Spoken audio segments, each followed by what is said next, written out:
Medieval India, chapter number 9, page number 101.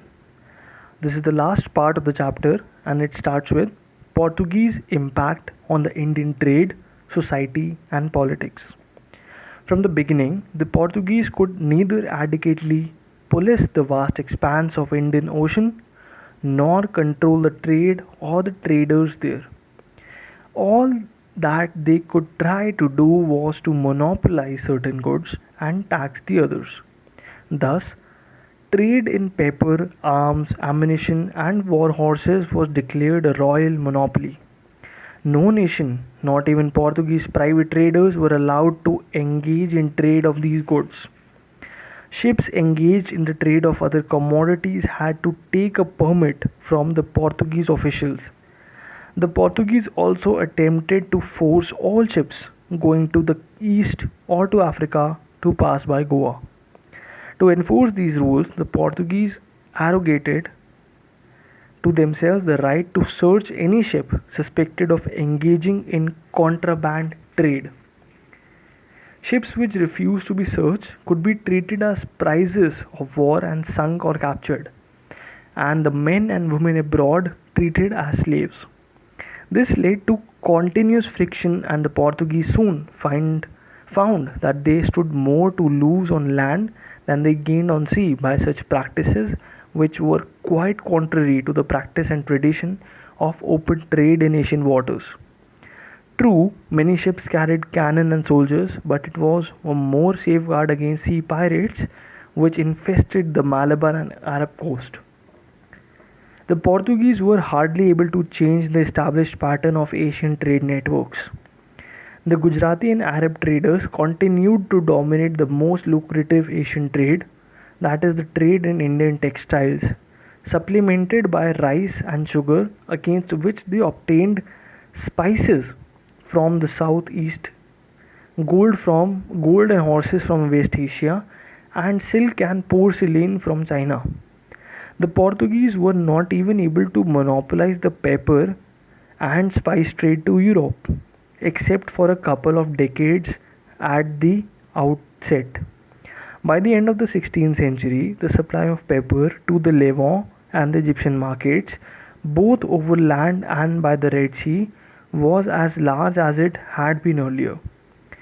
This was because the great Asian empires, the Mughals and the Safavid, were able to promote and safeguard overland trade, and also because the Gujaratis were able to arrange a new supply route from Aden in Sumatra to Egypt via Lakshadweep and the Red Sea, where the Portuguese navy could not operate. Nor were the Portuguese able to develop Goa as a dominant center of the Asian trade, eclipsing Cambay and later Surat in Gujarat. They did, however, adversely affect the Malabar trade and the sea trade from Bengal, which they preyed upon from Chittagong. The Portuguese did, however, open up India's trade with Japan, from which copper and silver were obtained.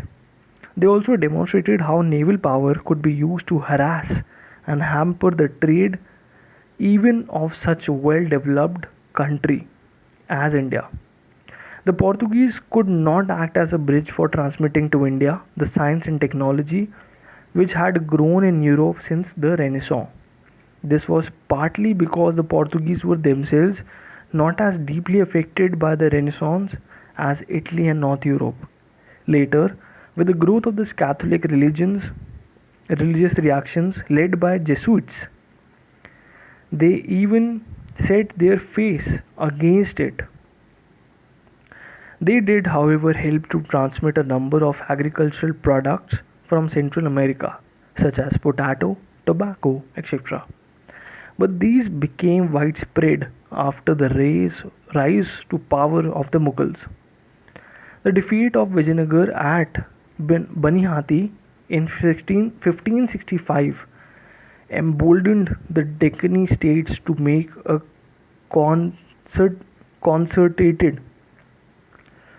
concerted effort to dislodge the Portuguese from the Deccan coast. So long as Vijayanagar had threatened Bijapur in the south, peace with the Portuguese was essential since they controlled the horse trade, and hostilities with them would have meant a diversion of the trade in favor of Vijayanagar. In 1570, Ali Adil Shah, the Sultan of Bijapur, entered into an agreement with the Sultan of Ahmednagar. The Zamorin of Calicut was also drawn into the alliance. The allies decided to attack the Portuguese position in their own dominions. Adil Shah personally led the attack against Goa, while the Nizam Shah besieged Chaul.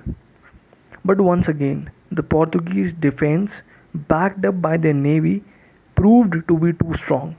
Thus, the Portuguese remained masters of the Indian seas and of the Deccan coast. Thank you everyone for tuning in. With this, we finished chapter number 9 of Medieval India.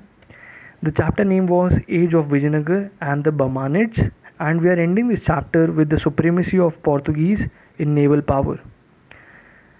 On your screen right now, you might be seeing some videos, some previous videos that we have already recorded. They contain playlists of modern Indian history and some previous videos of medieval India from chapter number 1 to chapter number 8. Do watch them for your benefit.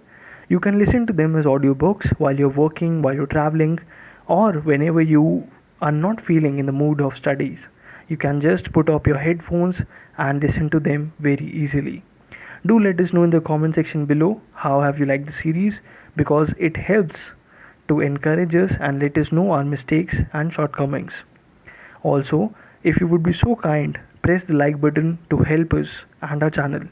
Thank you everyone for tuning in. In the next part, we'll start with chapter number 10.